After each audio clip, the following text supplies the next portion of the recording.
Welcome to AirHeads. Coming up this week, it's all about the power. Phill Price has had a 2.5 on loan for a while now. He'll be talking about it. We've got HotAir and the best of air gunning on YouTube with Airstreaming. But first, it's me, again. They asked me back. They must be mad. But this week, we're looking at FAC, we're looking at Firebirds, we're looking at the lot.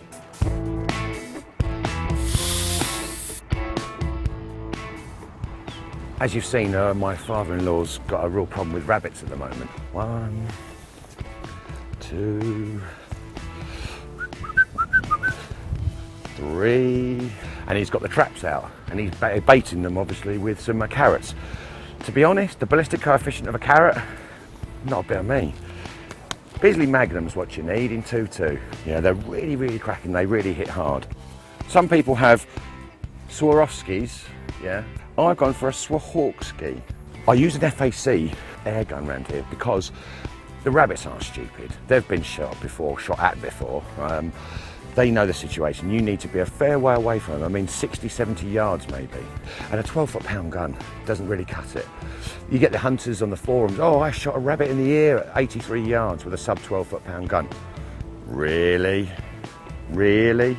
Well, if you did, you're a better shot than I'll ever be. But with an FAC gun, you could manage that shot. You could do that quite easily. Again, with the practice. You know, there's a lot of buzz about FAC air guns again. 7, 8 years ago, they were the really thing to have, and then they sort of went out of fashion a bit, as it were. But obviously, when Daystate brought out the Wolverine, it sort of rekindled people's air gun enthusiasm for calibers, you know, with like these high foot poundage and what have you. Not like the Americans, because they go 50, 60, 70 foot pound. But you know, for 30 foot pound, this is a 2.2, as I say, 30 foot pound. You know, the buzz is back really with it, and you know, I see on the forums and you know, people are speaking about it a lot. They're saying, you know, to get into FAC, you know, do I go to a bullet gun, you know, rimfire or centre fire, or start with an FAC air gun? And I honestly always would say the FAC air gun's the way to start, because if you can shoot one of these well, you can pretty much shoot anything, even better, I think. This is a 30 foot pound Super 10. I've had it a few years, and the temptation for these trees here is to see a pigeon, lovely, nail it. But to be honest, where's the pellet going to go? How far is it going to go? I tend to just take rabbits. I don't shoot up in the sky. It's too scary for me. And you know, I don't want to take that chance. It could deflect or something and that pellet could go further than you think. I mean, at 30 foot pound, and that pellet's traveling some. So do you really want to shoot it and not know where it's going? I don't. It's official. The pigeons here have cloaking devices. Nice and quiet, this gun, as you can hear if you watch this. Nothing. Sounds like a 12-foot-pound gun. So nice and stealthy. It's a really nice bit of kit. Let's hope we get something.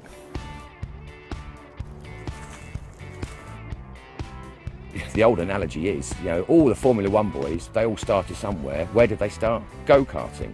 And in my book, the 12-foot-pound air gun is the go-kart, yeah? If you can do that well, if you can shoot a 12-foot-pound gun well, when you come onto firearm air guns, you're going to find it easier, and your learning curve is going to be that much quicker.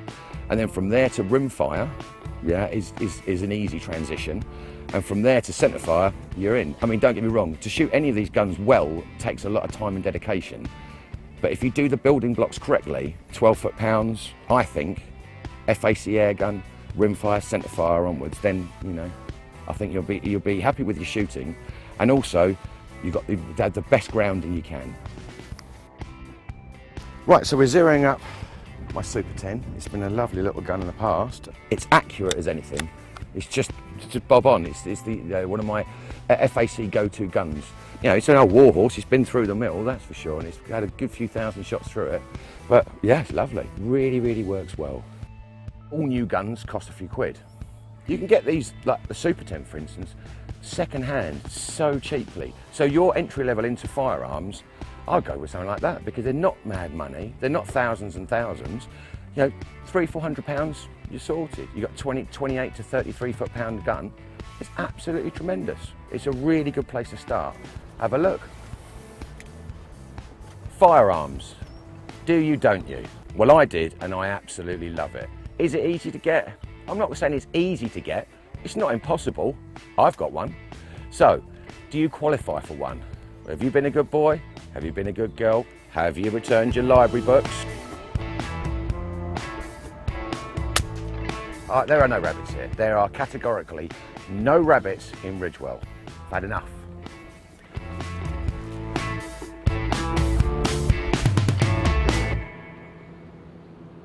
Next is David with HotAir.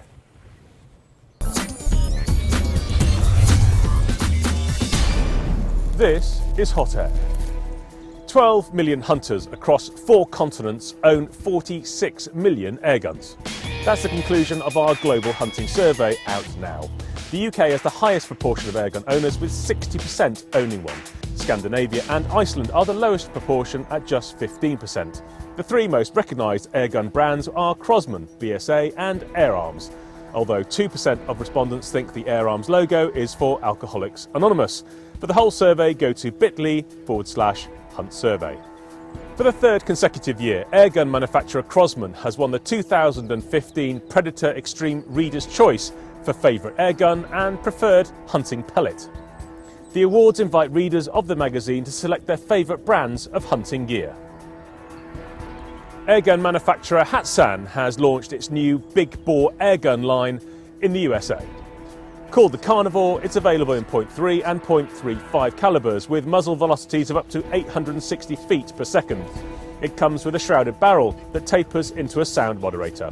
It's priced at under $800. Now, for years, the Grey Squirrel's PR machine has been working wonders, but the fluff balls may have had a security leak. There are calls for an internal inquiry after this guy dropped his cover. Like a vegetarian going weak at the knees at the smell of some rashers in the frying pan, temptation gets the better of him and he gets stuck in some prime rat. And finally, viewer Greg on the Wirral sent us these shots of a squirrel that just wouldn't let go of his feeder. He shot it out of his bathroom window, or for those conspiracy theorists, it's the meat-eating squirrel from the previous story being made an example of. You are now up to date with HotAir. Aiming for accuracy, targeting the truth. Next, it's that Phill Price geezer. He knows his onions.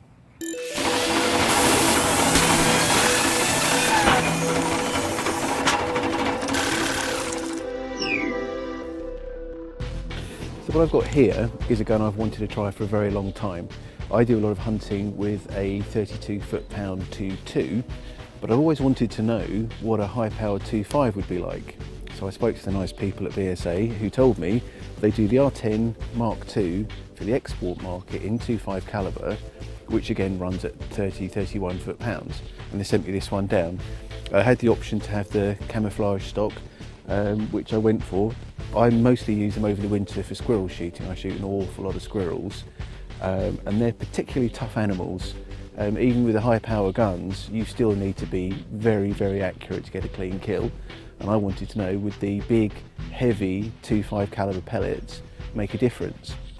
A few things that are very different about this, being a buddy bottle design, it's not an easy thing to fit a sling swivel to.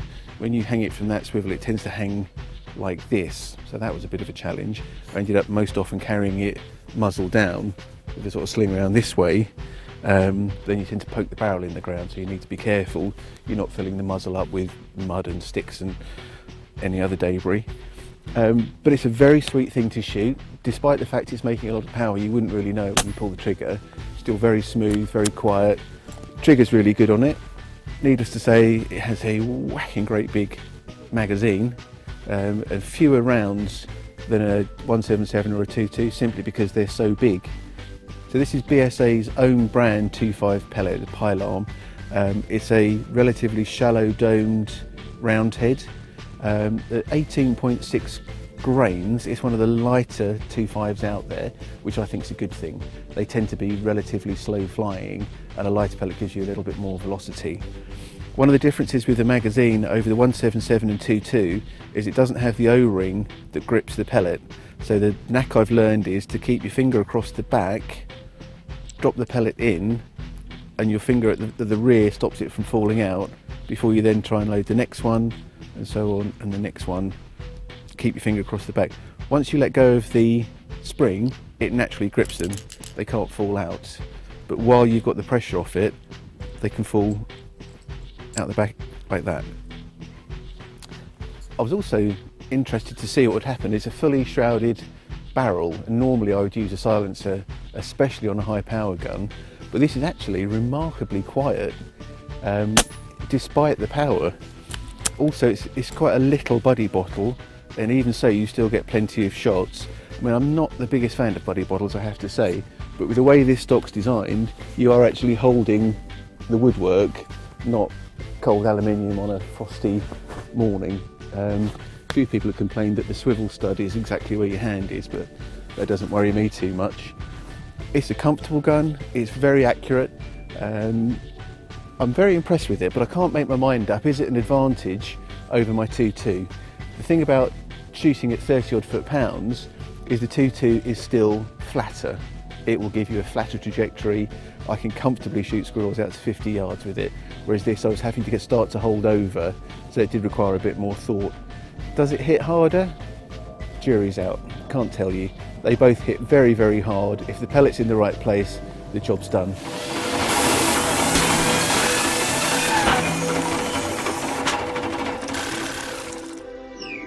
Thank you, Phil. Next, it's Airstreaming with Charlie.